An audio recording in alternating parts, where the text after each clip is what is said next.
Now we are moving towards our second part. Second क्या है? Expression for G of E D E. अभी हम expression for G of E D E find out करेंगे. The number of quantum states corresponding to the momenta in the range. अब range है, momenta है, momenta का जो range है, energy था E प्लस डी ई, तो मोमेंटा का रेंज आएगा P and P plus d p for particles. अब कौन से पार्टिकल्स के लिए? With no spin. यहाँ पार्टिकल्स के पास कोई स्पिन नहीं है. E is given by G of P d P is equal to 4 pi V P square D P upon h cube. ठीक है. This is the number of quantum states corresponding to the momenta. तो यहाँ पे each photon has unit spin angular momentum. ठीक है. Each photon के पास unit spin angular momentum है. therefore there are two allowed quantum states. कितना? Each photon के पास unit spin angular momentum है. therefore there are two allowed quantum states for each photon. हर एक photon के पास 2 अलाउड क्वांटम स्टेट्स है. अभी जो each photons of the same energy है कैन हैव 2 डिफरेंट डायरेक्शन. उसके पास 2 डायरेक्शन हो सकते हैं पोलराइजेशन का, circularly clockwise direction and circularly anti clockwise direction. तो यहाँ पे 2 taking the spin into account. अभी हमें क्या करना पड़ेगा? स्पिन इनटू अकाउंट करना. अभी हमें स्पिन कंसिडर करना पड़ेगा. Taken into account for photons we have. तो हमें हमारा इक्वेशन मॉडिफाई हो जाएगा. G of P D P is equal to क्या था? 4 pi V P square D P upon H cube था. अभी यहाँ पे circularly clockwise and circularly anti clockwise 2 है, इसलिए हमें इसको क्या करना पड़ेगा? स्पिन जब कंसिडर करेंगे मल्टीप्लाई बाई 2. तो हमारा जो इक्वेशन है वो बन जाता है 8 pi V P square D P upon H cube. Equation number 2. For the photons of frequency nu, we have energy equation है E इज equal to m c square. उसी को हम लिख सकते हैं E इज equal to H nu. And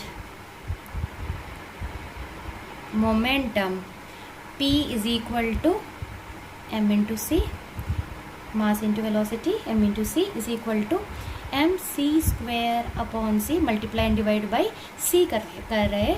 यानी mc square हो गया h न्यू. c क्यों कंसिडर कर रहे हैं? वेलोसिटी क्यों नहीं कंसिडर किया? We know that momentum p is equal to m into v. But यहाँ जो पार्टिकल है, particle is moving with velocity of light, that is c. इसलिए हमने यहाँ mc कंसिडर किया. यहाँ mc स्क्वायर आ गया. mc square is nothing but h new by c. अब इस वैल्यू को substitute this value in equation number 2. On substituting 1 in equation 2, the number of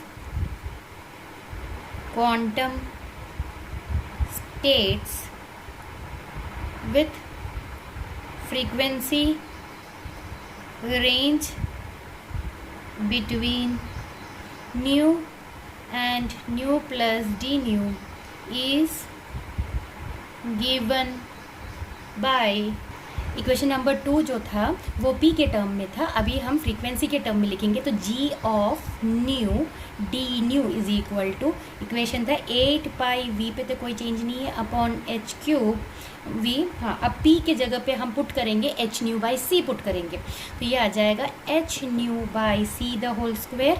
P था, पी के बाजू में क्या था, डी पी था, तो डी पी के लिए जो वैल्यू आया था वो भी निकाल लेंगे।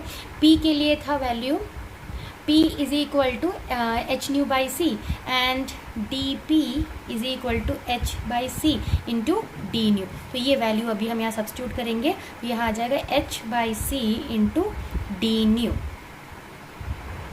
which is equal to 8 pi v nu square d nu upon c cube। New means energy के टर्म में हम लिख रहे हैं क्योंकि एच न्यू है, मीन्स इसी इक्वेशन को जी ऑफ ई डी ई बोल सकते हैं क्योंकि E is related to nu, तो is equal to 8 pi V nu square D nu upon C cube. अभी अल्फा हमें मिल गया, E to the power alpha is equal to E to minus alpha is equal to E to power minus 0 is equal to 1 मिल चुका है, और जी of E D ई भी इस इक्वेशन नंबर 3 से मिल चुका है। Substituting this to values in equation number 1, तो अभी हम इक्वेशन नंबर 1 में लिखेंगे। इसके पहले एक और है to note that H of nu D nu को ही हम N of E D E बोल रहे हैं क्योंकि nu is related to energy by the relation E is equal to H nu, और N of E D E हमारा जो इक्वेशन है वहाँ था 8 pi we upon C cube into nu square D nu upon E to the power H nu upon के T minus 1।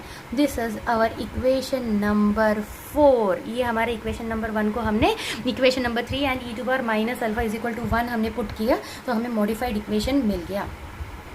This equation gives the number of photons of frequency between nu and nu plus d nu in the enclosure of volume क्या था, V था, और temperature T।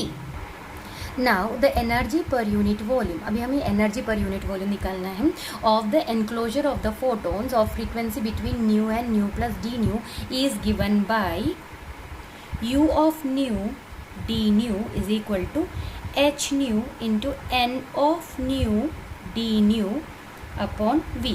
अभी हमने equation number 4 से निकाला है, सब्स्टिट्यूट बैक करेंगे तो हमें इक्वेशन मिलेगा h nu upon v into 8 pi we upon C cube into nu square D nu upon E to the power H nu upon के टी माइनस 1।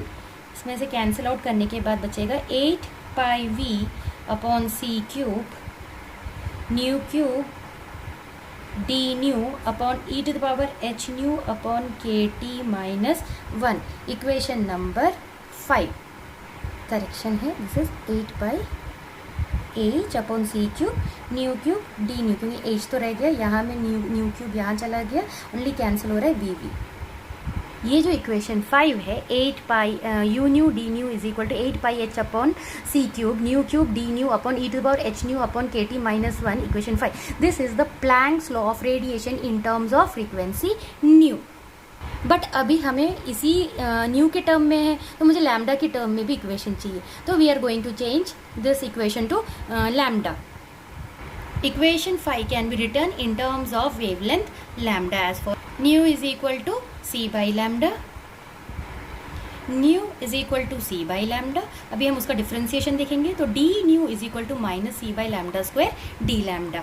अब नेगेटिव साइन क्या इंडिकेट करता है, यहाँ पे टर्म न्यू है और यहाँ पे टर्म लैम्डा है, और इन दोनों के बीच में माइनस साइन है। दिस इंडिकेट, नेगेटिव साइन क्या इंडिकेट करते हैं, जब न्यू बढ़ रहा है तो लैम्डा डिक्रीज होगा, या जब न्यू डिक्रीज होगा तो लैम्डा इंक्रीज होगा। तो negative sign indicates when nu increases lambda decreases. अभी हमें एनर्जी डेंसिटी देखना है, तो energy density U nu D nu content in a frequency interval था nu and nu plus D nu. तो energy density U nu T nu है और interval क्या है, nu and nu plus D nu is equal to the corresponding wavelength, और उन wavelength का जो इंटरवल रहेगा lambda and lambda plus d lambda. तो इक्वेशन हो जाए u lambda D lambda is equal to u lambda u nu D nu. अभी हम क्या करेंगे, इक्वेशन नंबर 5 में जहाँ जहाँ न्यू है वहाँ पे we will replace it by C by lambda, और डी न्यू की जगह पे minus C by lambda square D lambda से रिप्लेस करेंगे, and we will write the final relation as. जब हमने पुट किया तो मिला 8 pi H upon C cube C upon lambda the whole cube minus C upon lambda square D lambda upon E to the power H nu upon lambda K T minus 1। अब bracket को open करेंगे और जो जो cancel out होता है उसे cancel करेंगे। यहाँ सी क्यूब है, ये भी सी क्यूब है, कैंसिल हो जाएगा, and final answer will be, हमें यहाँ पे नेगेटिव साइन भी ओमिट कर लेंगे। हमें जानते हैं नेगेटिव साइन का मीनिंग क्या है, when lambda increases nu decreases, तो ओमिटिंग द नेगेटिव साइन, तो u lambda D lambda after cancellation क्या मिलेगा, 8 pi H C upon lambda to the power 5 D lambda upon E to the power H C upon lambda K T minus 1. This is our equation number 6. This is Planck's law of radiation in terms of wavelength lambda. तो actually first experimental graph आया था energy versus lambda, तो energy तो you lambda था, और जब scientist लोगों ने एनर्जी वर्सेस लैम्डा देखा तो उनको ऐसे ग्राफ्स मिलने लगे, जैसे जैसे this is temperature T1 T2 T3, ठीक है। तो एक्सपेरिमेंटल ग्राफ ये था, और ये जो ग्राफ है यहाँ से ये जो कर्व है this is explained by the Rayleigh Jeans law, और ये वाला जो भाग है this is explained by the Wien's radiation law. कोई भी लॉ एक्सपेरिमेंटल ग्राफ फुल्ली कोई भी लॉ ने एक्सप्लेन नहीं किया, बट ये जो ग्राफ है this exactly fit with the Planck's law of radiation. जो अभी हमने जो डिराइव किया वो एग्जैक्टली ये प्लैंक्स लॉ ऑफ रेडिएशन, ये दोनों lower wavelength and higher wavelength region दोनों को उसने एक्सप्लेन किया, and this graph exactly fits with the Planck's law of radiation. तो यहाँ पे क्या है, रेले जीन्स लॉ है इधर यहाँ से यहाँ, एंड यहाँ पे वेन्स रेडिएशन लॉ, यहाँ पे वेन्स रेडिएशन लॉ है और यहाँ रेले जीन्स लॉ है। तो ये दोनों कंबाइन होगा तो ही हमारा एक्सपेरिमेंटल कर्व बनेगा, एंड कंबाइंड जो इक्वेशन है that is given by the Planck's law of radiation. ये जो इक्वेशन नंबर 5 है ये एग्जैक्टली हमारे एक्सपेरिमेंटल कर्व को एक्सप्लेन करता है। So when